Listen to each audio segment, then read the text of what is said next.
Dans les écoles, ils font des bricolages, des activités, puis là, essayer de durer 2 jours avec ça, on dirait que c'est un feu qui leur brûle dans les mains. Alors, on a commencé déjà vendredi, et on a eu l'occasion un petit peu samedi, puis aujourd'hui, c'est officiellement la fête des mamans. On en parle, mais vous savez, hein, on parle de la fête des mères, mais ce matin, on veut prendre le temps avec une optique un peu plus auprès des femmes pour remercier pour l'implication. Remercier parce qu'il y a des mamans biologiques, mais aussi des mamans rajoutées. Hein? Même dans l'Église, le fait d'avoir, moi je le vois dans la vie de mes propres enfants, des mamans rajoutées qui s'impliquent et qui démontrent cet amour maternel auprès de la vie de mes enfants. Et ça, c'est une bénédiction. On montre, on voit, on découvre la réalité de la famille de Dieu ensemble. Et j'aime prendre le temps pour m'arrêter et de réfléchir et d'ouvrir à travers les Écritures un modèle que nous avons de femmes, qu'on peut être émerveillé des évidences de l'Évangile, de ce que Dieu produit dans la vie d'une femme et de ce qu'il continue de faire dans nos propres vies. Et bien que volontairement dans cette journée, on le fait dans cette optique-là, j'aime prendre la vie d'une femme dans les Écritures. Je suis pas mal convaincu que c'est pertinent pour chacun d'entre nous, même messieurs. Hein? Il y a des principes qui se transposent dans toutes les réalités, puis on va s'arrêter dans cet élément-là.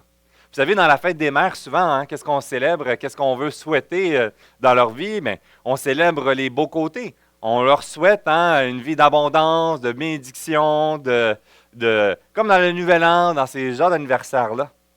Et souvent, on cherche à se rappeler à quel point que notre maman, c'est la meilleure des mamans au monde.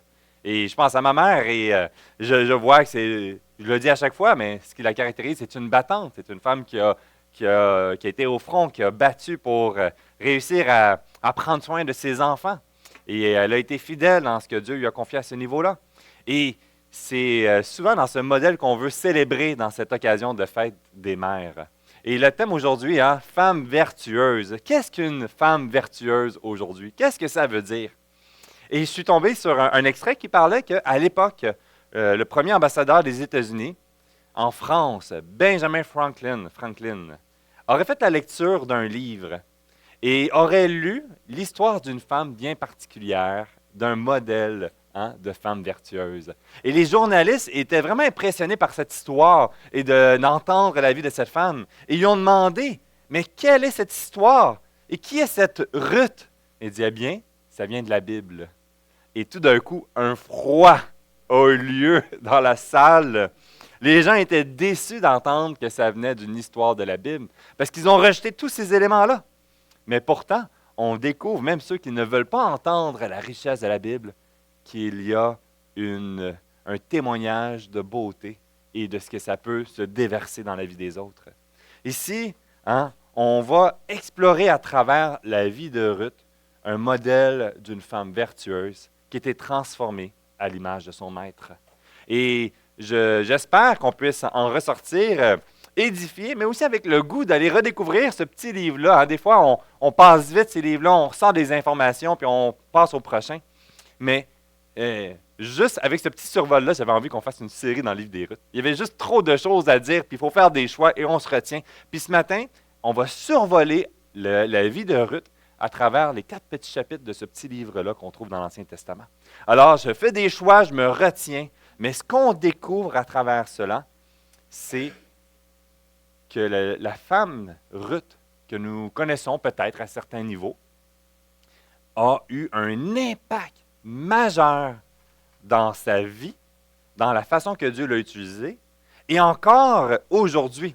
Vous savez que le livre de Ruth, qui se retrouve dans l'Ancien Testament, qui est juste après Juge, mais on peut le retrouver aussi dans des ordres, il y a des ordres différents qu'on peut retrouver.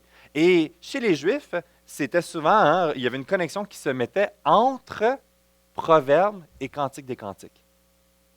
On découvre une compréhension qu'à travers la vie de Ruth, nous avons un modèle vivant du dernier proverbe, le Proverbe 31. Proverbe 31, qu'on voit souvent justement une description de la femme vertueuse, comme la femme que tout le monde voudrait que nos enfants marient, ou que ce soit notre fille ou notre femme, ou de ce qu'on voudrait rechercher, ou j'espère qu'en tant que femme, on dirait, hey, c'est un modèle que j'aimerais aspirer. Mais parfois, lorsqu'on lit le Proverbe 31, on découvre une liste inatteignable. On voit comme la personne parfaite qui qui va ne fléchir en aucune circonstance. Et ce que je trouve qui est beau à ce niveau-là, c'est de pouvoir redécouvrir le Proverbe 31 à travers la vie de Ruth. Dans la façon que, ici, on le voit que c'était tellement saisissant qu'à travers la fête de la Pentecôte, annuellement chez les Juifs, ils prenaient le temps de lire le livre de Ruth. Hein, c'est particulier de voir la place. Et rappelons-nous, hein, Ruth, c'est une Moabite. C'est spécial, hein, de voir l'insertion dans la tradition juive et la reconnaissance. Il s'est passé quelque chose d'incroyable et j'espère qu'on peut s'en émerveiller à 2 niveaux. Et on va le voir ensemble ce matin. Ici, on découvre donc une reconnaissance à travers la vie de Ruth, qui est un modèle vivant du Proverbe 31, et une connexion avec le livre de Cantiques des Cantiques dans le chapitre 7, lorsqu'on parle de la Sulamite. Intéressant, hein? Qu'est-ce qu'on découvre à travers cela? On découvre que l'aspect de la femme vertueuse, on a besoin de redécouvrir, redéfinir notre propre définition à la lumière de selon ce qu'est être vertueux, vertueuse à l'image du Maître, à l'image de l'Éternel. Vous savez, hein, souvent on parle de qu'est-ce que être une femme battante, ou qu'est-ce que être une femme vertueuse, ou qu'est-ce qu'une femme accomplie, ou un homme accompli. Et on va chercher une définition à travers ce qu'on peut retrouver. Est-ce que c'est quelqu'un qui accomplit ce qu'il désire? Hein? Certains vont dire, hein, une femme forte, c'est celle qui est le cou. Hein? On dit l'homme est la tête et la femme est le cou, et c'est le cou qui tourne la direction de la tête qui décide. Est-ce la personne qui va le plus prospérer? Est-ce que c'est la femme qui va le plus réussir dans sa carrière? Est-ce que c'est la femme qui va avoir le plus d'enfants? Et là, on a chacun sa propre définition et on peut tomber dans la comparaison et finalement, on peut tomber dans la déception ou dans le mépris de d'autres. On va revenir ici à la lumière de ce qu'est être vertueuse avec les points de repère de Proverbes, selon ce que Dieu a établi. On voit dans le Proverbe 31, les versets 10 à 12, qui nous dit déjà d'emblée, « Qui peut trouver une femme vertueuse? Elle a bien plus de valeur que les perles. Le cœur de son mari a confiance en elle, et les produits ne lui feront pas défaut. Elle lui fait du bien et non du mal, tous les jours de sa vie. » Hein? Qui peut trouver cette femme vertueuse? Et on voit 3 éléments ici qu'on va voir à travers, selon l'Éternel. Il y a le concept d'être travaillante. Hein? On le voit déjà dans le Proverbe 31, toujours versets 13 à 16. Elle se procure de la laine et du lin. Elle travaille d'une main joyeuse. Elle est comme un navire marchand. Elle amène son pain de loin. Elle se lève lorsqu'il est encore nuit. Elle donne la nourriture de sa maison et l'attache à ses servantes. Elle pense à un champ. Elle acquiert du fruit de son travail. Elle plante une vigne.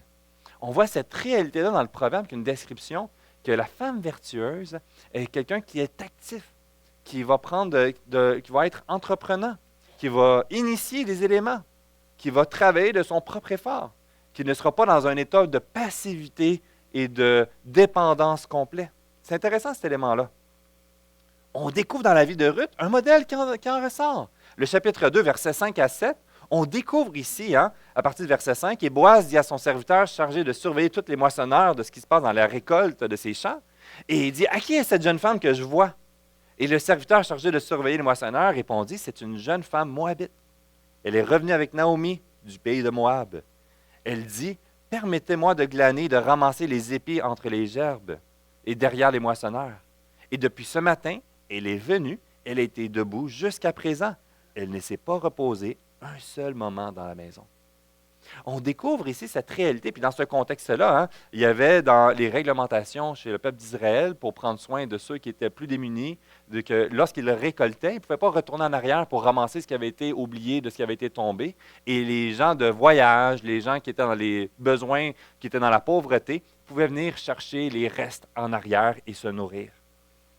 Mais ce qu'on voit ici, c'est l'acharnement et le travail qui était non seulement qu'elle accomplissait, mais qui était reconnu auprès des travailleurs, qui s'est rendu même jusqu'à ce très cher Boaz qu'on va voir un peu plus tard. Ce qu'on amène dans ce point-là, c'est en train de dire que si tu es une femme vertueuse, tu dois travailler jusqu'à t'épuiser, jusqu'au soir, à chaque matin. Pas de retraite. Amène à ça? Ben oui, puis non, parce que la réalité de la retraite, c'est qu'on n'arrête jamais réellement. C'est juste, c'est différent. Mais ce qu'on découvre dans cet élément-là, c'est que dans le concept, même dans l'Ancien Testament, la valeur de la femme n'est pas dans un côté de passivité et qu'elle doit dépendre à 100% de son mari, qu'elle doit rester à la maison et rien faire. De travailler à la maison ou de travailler dans un champ professionnel, de travailler dans les éléments de bien disposer des ressources que Dieu lui a données, il y a un élément que tu vois qu'il découvre, c'est qu'il y a des contextes différents, mais Dieu prend plaisir à voir la femme d'être vaillante dans ce qu'il lui confie. Et ce qu'il va lui confier va être différent pour chacun d'entre nous. Et trop souvent, on voit la comparaison de la femme qui a moins de valeur si elle a travaillé ou si elle est à la maison. Présentement, il y a une mode qui est dans les réseaux sociaux et il y a un terme pour ça, j'ai oublié de l'écrire, puis là j'ai oublié de l'écrire, fait que j'ai oublié de le dire c'est quoi le terme. Mais c'est des femmes évangéliques américaines et qui suivent sur les réseaux sociaux pour montrer c'est quoi la vie d'une femme à la maison. Et tu vois tout l'aspect actif qui prend soin des terres, des jardins en arrière, qui s'occupe du fonctionnement, des réparations. Puis ils ont une vie très, très, très, très, très remplie, mais ils sont heureuses dans ce qu'ils ont décidé dans leur saison présentement, avec la famille, les enfants et autres. Et là, il y a eu une entrevue, un documentaire de la France qui regarde cette réalité-là pour regarder les fanatiques américains où les femmes ont perdu tous leurs droits qu'ils ont gagnés à travers les années. Comme si que l'identité reposait sur un titre d'un emploi, mais ils ont passé à côté de montrer la valeur et la joie qu'elles avaient d'être travaillantes dans le contexte dans lequel ils sont et qu'ils veulent honorer Dieu à travers tout ça. Vous voyez, il y a une nuance qui est là. Mais il y a un beau côté, c'est que c'est vrai que dans l'histoire, on a écrasé cette valeur-là. Et qu'on a élevé la valeur de l'homme en diminuant celle de la femme. Et on n'aime pas les distinctions. Et souvent, on attribue des distinctions en fonction des valeurs. Mais l'homme et la femme est très différents. Mais ne banalisons pas la valeur et le rôle de la femme dans son activité. Et je peux vous le dire, ma femme et moi, on a pris la décision qu'elle se concentre dans la maison. Et je pense que je l'ai dit et je le répète, mais lorsque j'étais en congé de paternité, je me suis dit, là, je vais mettre ça à jour à la maison. Premier congé de paternité, ça a bien été. Deuxième, c'était correct. Le troisième, c'est que j'ai tellement de retourner travailler. J'étais découragé, j'étais vidé, j'étais épuisé, j'avais pas de joie. Puis je réalise qu'on a chacun des joies dans ce que Dieu nous confie. Mais des fois, on se met des fardeaux qui ne nous appartiennent pas. Ou des fois, on va mettre un fardeau sur les autres, que ce n'est pas celui que Dieu lui a confié. Alors, c'est de redéfinir cette compréhension dans la saison qu'on se retrouve, d'avoir de la joie à être travaillante dans ce que Dieu t'a confié, pas dans ce que la pression des autres te met. Et ça, il y a une recherche de la sagesse. Et ce qu'on découvre ici, dans la vie de Ruth, c'est qu'elle était remplie de foi. Une Moabite? Oui. On va le voir un peu plus loin. Mais il y a un courage dans la prise de décision qu'elle va prendre au travers son chemin, dans la recherche de la sagesse, d'avancer avec foi en s'en remettant à l'Éternel, le Dieu d'Israël, qui est son Dieu à elle.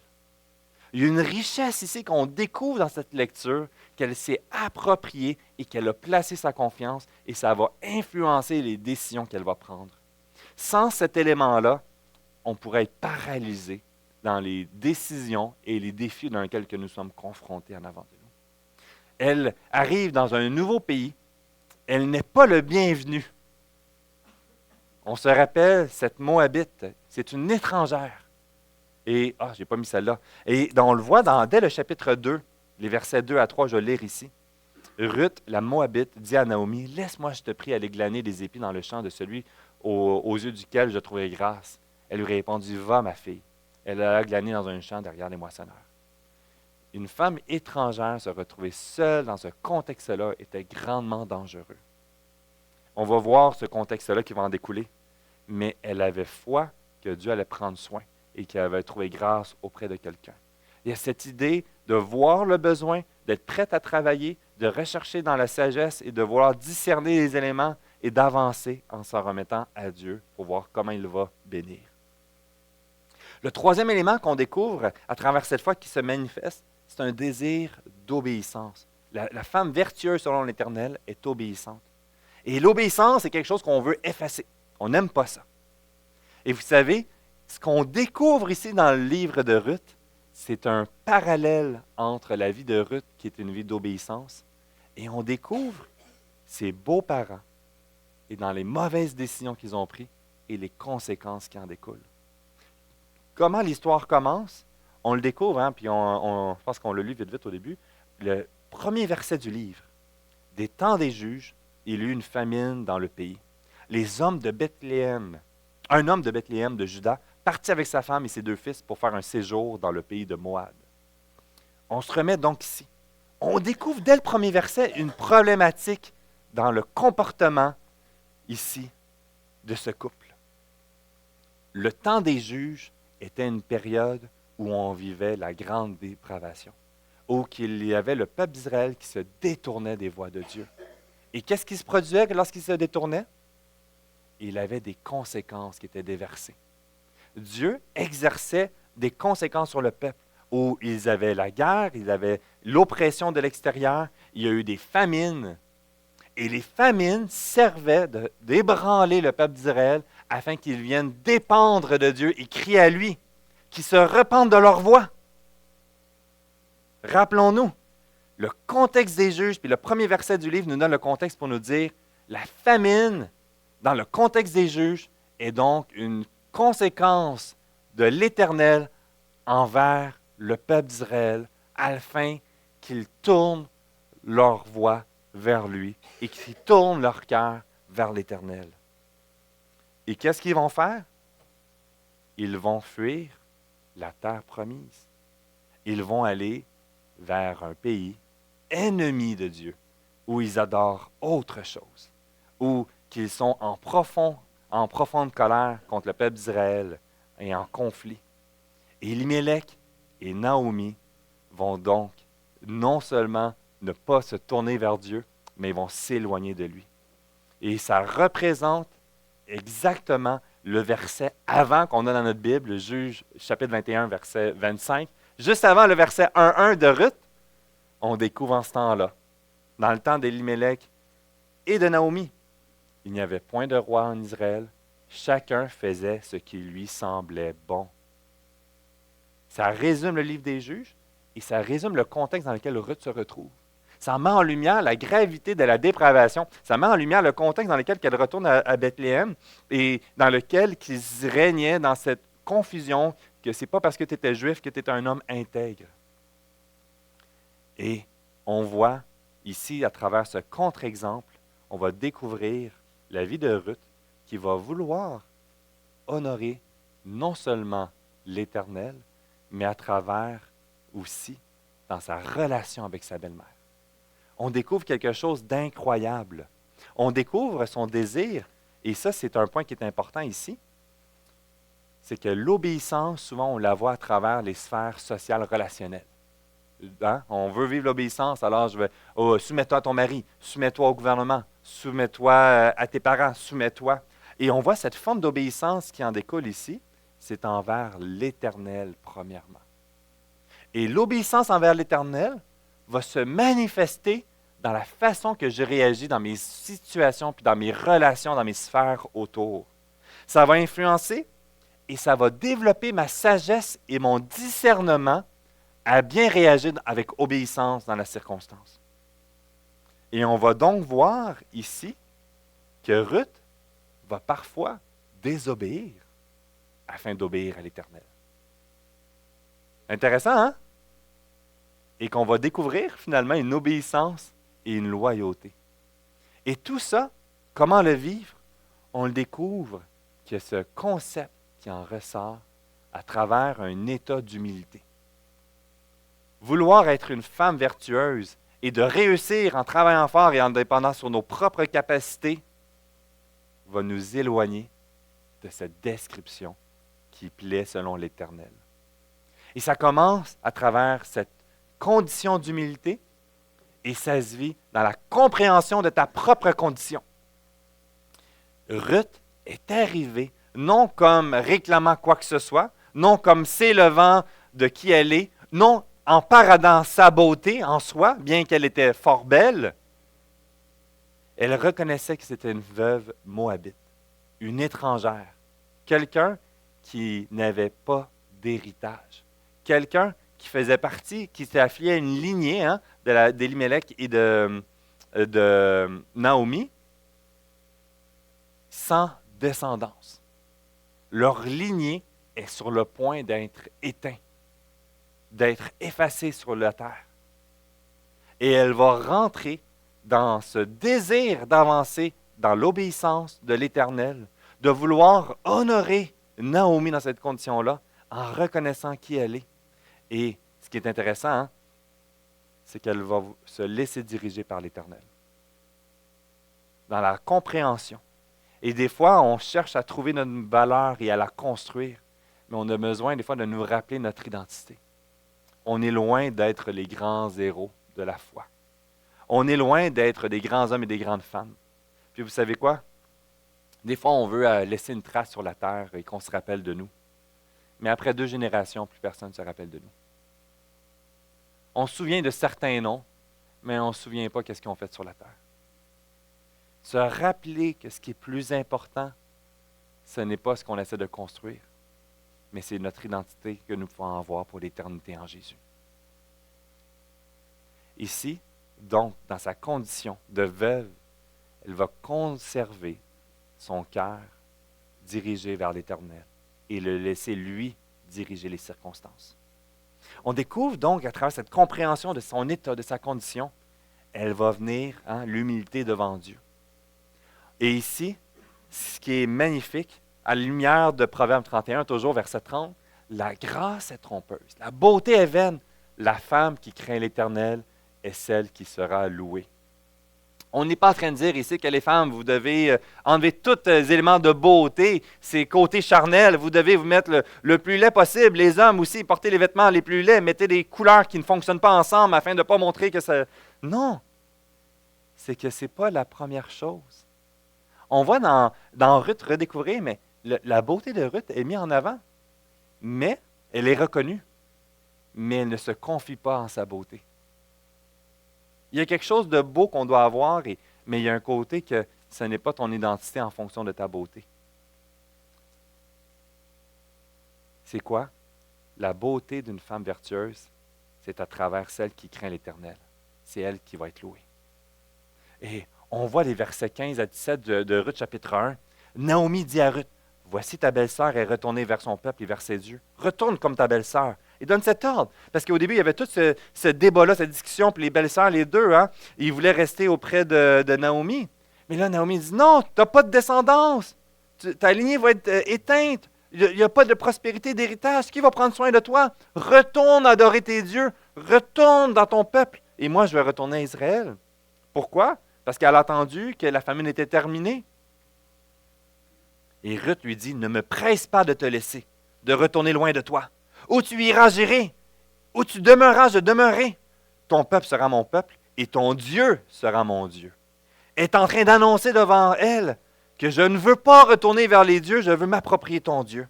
Où tu mourras, je mourrai et j'y serai enterré. Et là, elle s'approprie que l'Éternel, et là, ce n'est pas juste que ton Dieu, mais c'est que mon Dieu, que l'Éternel, le seul et l'unique, me traite dans toute sa rigueur, c'est autre chose que la mort vienne à me séparer de toi. On découvre dès le début dans cette discussion qu'elle a une confession de foi, qu'elle reconnaît et s'approprie le Dieu de l'Éternel comme étant son propre Dieu personnel, et qu'elle rejette l'ordre de sa belle-mère de l'abandonner pour aller retourner trouver un héritage dans son propre pays. Elle accepte d'aller dans une contrée étrangère. Elle accepte d'aller dans un endroit où elle ne sera pas acceptée, qu'elle est considérée comme un ennemi du peuple. Et elle dit, j'avance dans un endroit de danger parce que je veux faire confiance à l'Éternel. Et je veux t'honorer et te suivre dans cet endroit. c'est la beauté de ce qui doit transformer, qui est le moteur. C'est la compréhension de se remettre entièrement et de reconnaître le besoin de l'Éternel dans notre vie. Ça met en lumière cette idée que non seulement dans notre cœur, dans notre déclaration, mais que c'est l'humilité à travers notre conduite. Non seulement le dire, mais le vivre et en être intègre dans la façon que nous le vivons. Dans le Proverbe 31, 20, il nous dit « Elle tend la main au malheureux, elle tend la main à l'indigent. » La même chose comme Ruth 2,10. « Comment ai-je trouvé grâce à tes yeux pour que tu t'intéresses à moi, dit Ruth, à moi qui suis une étrangère. » Boaz lui répondit « On m'a rapporté tout ce que tu as fait pour ta belle-mère, depuis la mort de ton mari et comment tu as quitté ton père et ta mère, le pays de ta naissance, pour aller vers un peuple que tu ne connaissais point auparavant. » Le témoignage de son obéissance, le témoignage de sa crainte de l'Éternel, son témoignage de son pas de foi, qu'à travers tous les obstacles et tous les éléments qui avaient un non-sens, ça n'avait pas de bon sens qu'elle allait jusqu'à Bethléem pour ça.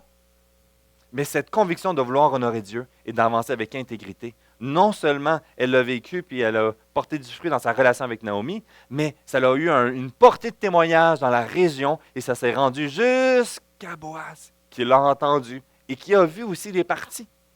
On ne doit pas banaliser l'importance de ce que je dis, que nos babines marchent avec nos bottines. On ne doit pas banaliser l'impact de ce que je dis croire et qui a un impact dans la façon que je vis les situations de la vie, à travers des obstacles, à travers des défis, à travers les épreuves. Et ce qu'on découvre dans l'histoire de Ruth, c'est plein de rebondissements. Dans cette période de juge, à travers cette période de dépravation, elle va avancer avec intégrité et ça va déstabiliser les gens parce qu'elle avait une meilleure vie de piété que le peuple d'Israël dans ce contexte-là qui se retrouvait. Elle s'en remettait à Dieu.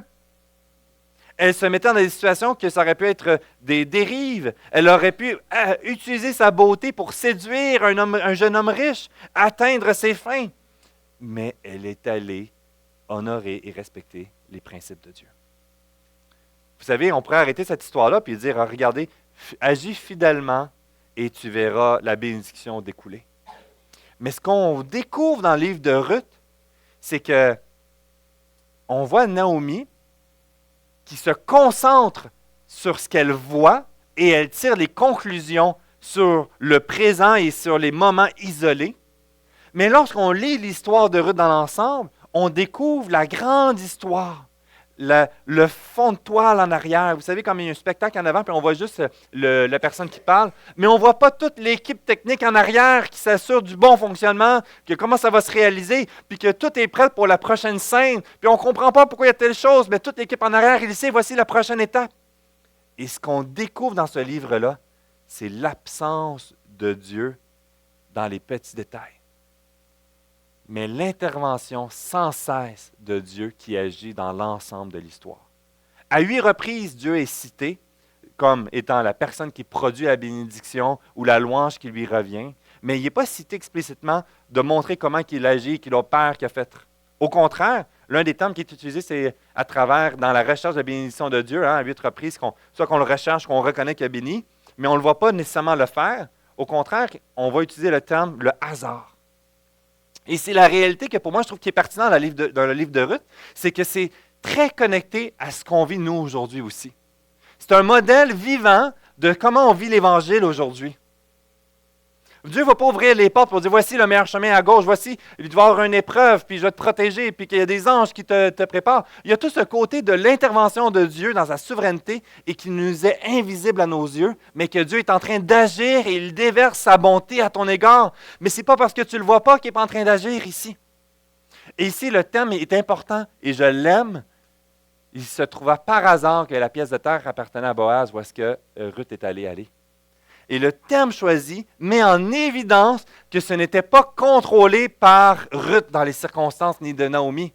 Elle n'avait aucune idée que c'était cela. Il n'y avait pas un agenda qui était caché que Ruth a essayé de manipuler puis de séduire Boaz afin de savoir qu'il y avait une lignée. Il n'était pas au courant de tout ça. Ça met en lumière que dans notre vie, on va être témoin de plein d'heureux hasards et qui met en évidence l'œuvre de Dieu qui agit en arrière. Et des fois, on va lire des moments isolés dans les Écritures, qu'il y a une intervention incroyable et visible de l'Éternel, puis il dit, je ne le vois pas dans ma vie, alors Dieu n'existe pas. Regarde Ruth. Regarde l'évidence de l'œuvre de Dieu qui est en train d'agir dans sa vie. Et il agit dans ta propre vie. Il peut faire des choses en évidence que toi seul, tu vas avoir la conviction que ça ne pouvait venir que de Dieu. Et que pour une autre personne, c'est banal. Parce que Dieu agit différemment avec chacun d'entre nous. Ne cherchons pas l'élément incroyable. Cherchons à avancer dans les voies de Dieu et laissons-le diriger, puis on va le voir d'une façon unique. Puis vous savez quoi? Ici, dans la grande histoire, bien qu'on pourrait lire que l'obéissance produit la bénédiction, lorsque notre focus est dans la recherche de la bénédiction, on va devenir amer. On va être déçu. On va être comme Naomi. Je ne l'ai pas marqué. Mais ici, dans Ruth, chapitre 1, verset 20-21, est-ce là Naomi, les gens qui le voient quand elle retourne à Bethléem, elle leur dit, ne m'appelez pas Naomi, appelez-moi Mara, car le Tout-Puissant m'a rempli d'amertume. J'étais dans l'abondance à mon départ et l'Éternel me ramène les mains vides. Pourquoi vous allez m'appeler Naomi après que l'Éternel s'est prononcé contre moi et que le Tout-Puissant m'a affligé? Et tu vas voir toute l'amertume que ça a causé à travers les épreuves qu'elle a vécues. Elle ne comprenait pas pourquoi elle n'avait pas la bénédiction de Dieu.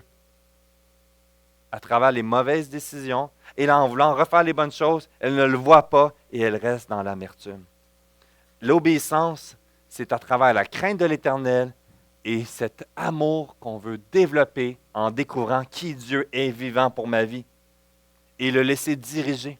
Et la bénédiction de Dieu, parfois, peut nous sembler une malédiction dans le court terme, mais on a besoin de s'en remettre à lui et de le laisser bénir dans son temps et dans sa façon. Et on découvre deux bénédictions incroyables dans la vie de Ruth qui s'appliquent dans notre vie encore aujourd'hui. Une demeure. Dans Ruth 2, 12, il dit que l'Éternel te rende ce que tu as fait et que ta récompense soit entière de la part de l'Éternel, le Dieu d'Israël, sous les ailes duquel tu es venu te réfugier.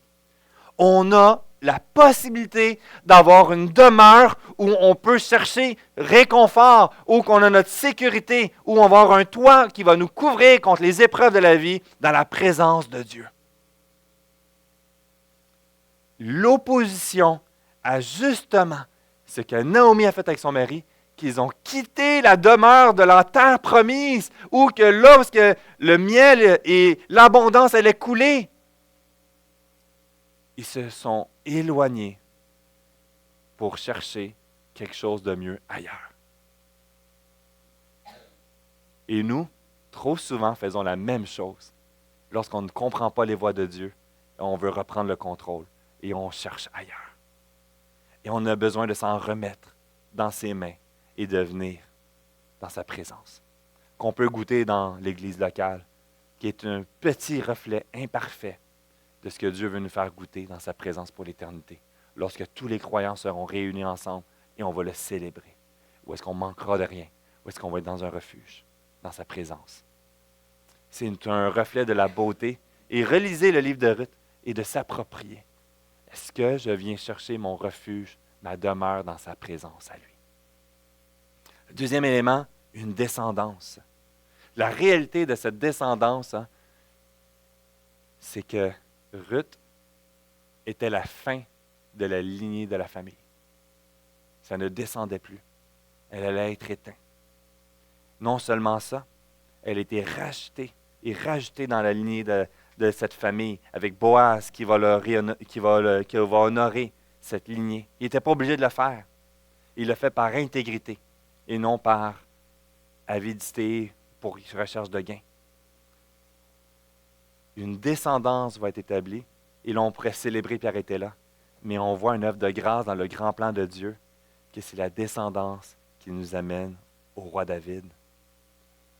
Hein? Les enfants et le fils aîné, en disant à Naomi, ils l'appellèrent Obed. Ce fut le grand-père d'Isaïe, qui était le père de David. Qu'on va découvrir dans Matthieu chapitre 1, que c'est une Moabite qui est dans la lignée du Sauveur Jésus-Christ. À travers Ruth, à passer de l'extinction à un maillon de la lignée de notre Sauveur Jésus-Christ. Ça n'a aucun sens. Et c'est l'œuvre de la beauté. Et c'est ce qu'il veut faire avec chacun d'entre nous. Que tu aies 12 ans, que tu aies 8 ans, que tu aies 35 ans, que tu aies 75 millions d'années. Non, j'exagère. Qu'importe de où que tu arrives, toutes les raisons que tu ne mérites pas, il prend plaisir de te prendre et de te rajouter dans le maillon de sa lignée d'enfants de Dieu. Rajouté par le sang de Christ. Tout comme Ruth, nous pouvons faire partie de sa famille. Non parce que nous le méritons, non parce que nous faisons les bonnes choses, mais c'est un œuvre de grâce qu'il veut déverser dans nos vies. Ruth, chapitre 2, 20, il nous dit, Naomi dit à sa belle-fille, qu'il soit béni de l'Éternel, qui se montre miséricordieux pour les vivants, comme il le fut pour ceux qui sont morts. Oui, mais que notre joie ne repose pas sur ce que nous sommes témoins des bénédictions, mais sur la conviction que Dieu reste contrôle de la situation qu'on vit, qu'à travers les périodes de souffrance, de silence, il maintient l'œuvre en arrière qu'on ne voit pas. Et qu'à travers Ruth, elle a vécu des périodes de danger. Elle s'est mise dans des conditions de foi qu'elle a dû avancer en s'en remettant à l'Éternel. Et elle s'est laissée diriger et protéger par lui. On a besoin de vivre ça jour après jour après jour.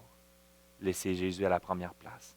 Femme vertueuse, ce n'est donc pas celle qui a le plus d'argent, celle qui fait le plus de choses dans une journée, celle qui a la meilleure retraite, celle qui a le plus d'enfants, mais c'est celle qui craint l'Éternel, qui se nourrit jour après jour et qui veut le laisser transformer sa façon de vivre et de réagir dans le quotidien. Amen. Alors, je souhaite une bonne fête des mères à ce niveau-là. Et pour terminer dans cette conclusion, j'aimerais revenir avec un résumé de Tony Mérida. Il a écrit un petit livre. J'ai vraiment été béni par ce petit livre-là. Et c'est un petit commentaire du livre de Ruth, de Tony Mérida. J'ai oublié de marquer le nom du livre. Ah, excellent livre. Tapez son nom si vous voulez, là, un petit livre rouge. Superbe, très simple à lire. Il résume pour dire, Boaz préfigure l'œuvre de Christ, qui se dépouillant de tout jusqu'à la mort, nous a rachetés pour nous sauver de nos péchés, a fait de nous ses bien-aimés et nous offre un glorieux héritage. Quelle joie de pouvoir s'abandonner et de trouver, comme ce matin, notre valeur n'est pas sur ce que nous pouvons donner à Dieu, mais sur ce que Dieu veut accomplir à travers nous, de ce qu'il voit dans nos imperfections. Il nous aime, il t'aime et tu es précieux à ses yeux. Et c'est pour ça que ce matin, on veut prendre cette occasion pour célébrer la fête des mamans. Et aussi de toutes les femmes, de toutes les femmes adultes ici. Et on a un petit quelque chose pour vous. On va venir distribuer un petit cadeau. Les jeunes de l'école dimanche sont prêts et ils vont passer. Alors, même si tu dis, oui, mais je ne suis pas une maman, mais tu es une femme et accepte ce petit cadeau-là. Parce que ta valeur est bien plus que juste la reconnaissance de tes enfants.